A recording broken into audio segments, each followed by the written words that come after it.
Hello বন্ধুরা, তোমরা সবাই কেমন আছো? আবারও চলে আসলাম আরেকটা দারুণ স্বাদের রেসিপি নিয়ে। আজকের রেসিপিটার নাম চিকেন পিৎজা। এখানে আমি 100 গ্রামের মতো চিকেন নিয়ে নিলাম, সুন্দর করে ধুয়ে পরিষ্কার করে।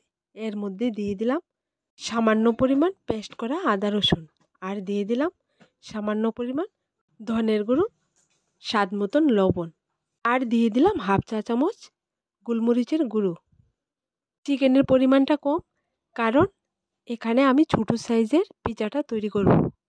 চা চামচের 3 চামচ দিয়ে দিলাম রান্নার তেল, আর দিয়ে দিলাম চিকেনটা রান্নার সময় কোনো প্রকার তেল দেব না, তাই আমি চিকেনের সঙ্গে তেলটা দিয়ে মিক্সড করে নিলাম। তোমরা চাইলে প্যানের মধ্যে তেল দিয়েও চিকেনটা রান্না করে পিৎজাটা তৈরি করতে পারো। এরপর দিয়ে দিলাম 1 চা চামচ ভিনিগার, 1 চা চামচ চিলি ফ্লেক্স। এইবার সবগুলো উপকরণ একসঙ্গে মিক্সড করে নেব।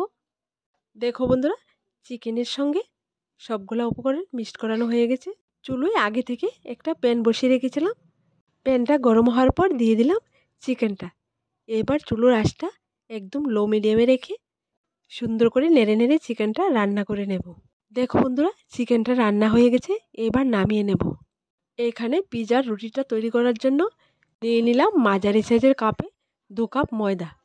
ময়দার মাঝখানটা একটু ফাঁকা করে এর মধ্যে দিয়ে দিলাম 1 কাপ লিকুইড দুধ, আর দিয়ে দিলাম স্বাদ মতন লবণ, 1 চা চামচ চিনি, হাফ চা চামচ বেকিং পাউডার, হাফ চা চামচ বেকিং সোডা। এইবার সবগুলো একসঙ্গে মিক্সড করে সুন্দর করে একটা খামির তৈরি করে নেব। দেখো বন্ধুরা, তোমরা যখন এই পিৎজাটা তৈরি করবে, যখন খামিরটা তৈরি করার সময় যদি দেখো দুধের পরিমাণটা কম, তাহলে এখানে পানিও অ্যাড করতে পারো। দেখো, পিৎজার রুটির খামিরটা তৈরি করে নিলাম, এরকম না নরম না শক্ত। এবার আমি হাত দিয়ে ভালো করে মলে নেব।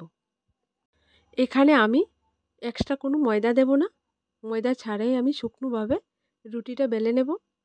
দেখো বন্ধুরা, রুটিটা আমি বেলে নিলাম অফ ক্যামেরায়, এরকম করে, না পাতলা না বেশি মোটা। এখানে আমি নিয়ে নিলাম ছোটো সাইজের স্টিলের একটা থাল, তেল ব্রাশ করে এবার রুটিটা এর মধ্যে সেট করে নেব। এরপর রুটির সাইডের চারপাশের অংশটা আঙ্গুল দিয়ে প্রেস করে দেব। আমি তোমাদের একদম দোকানের মতো সুন্দর করে পিৎজাটা তৈরি করে দেখাবো। তোমরা ঘরে একদম সহজে এই পিৎজাটা তৈরি করে খেতে পারো।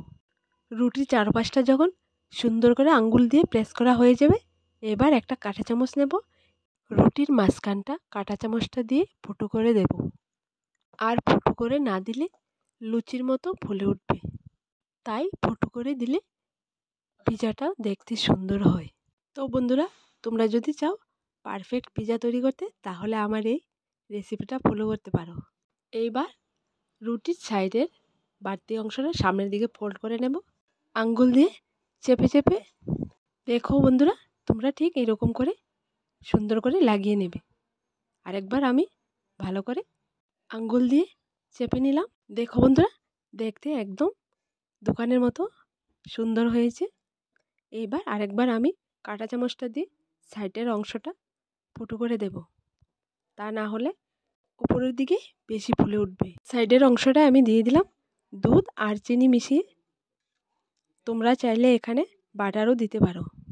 দেখো, সুন্দর করে চারপাশে দুধ আর চিনির মিশ্রণটা দিয়ে দিলাম। এইবার এর উপর লাগিয়ে নেব পিৎজা সস। এখানে আগে থেকে পিৎজা সসটা আমার বানানো ছিল।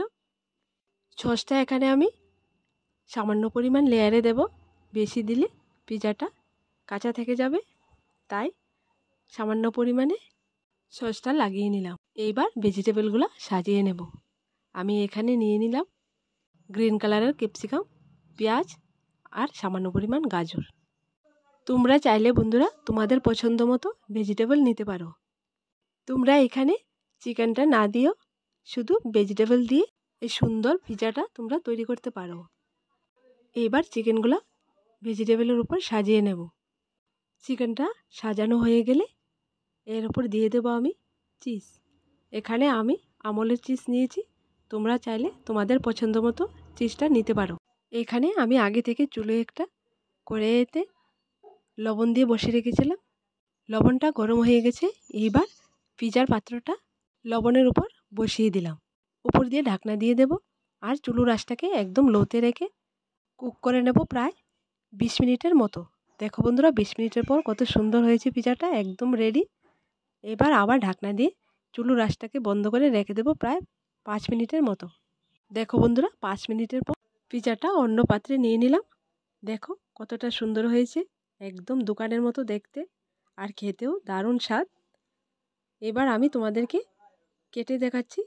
তোমরা দেখো পিজাটা দেখতে কেমন হয়েছে, কমেন্টে লিখতে ভুলবে না এই পিজাটা তোমাদের কাছে কেমন লেগেছে। আর আমার দেওয়া রেসিপিগুলো তোমাদের কাছে যদি ভালো লেগে থাকে তাহলে আমার এই চ্যানেলটাকে লাইক, শেয়ার এবং সাবস্ক্রাইব করে পাশে থাকা বেল বাটনটি অবশ্যই ক্লিক করে রাখবে, যাতে করে আমার দেওয়া নতুন নতুন রেসিপিগুলো সবার প্রথমে তোমাদের কাছে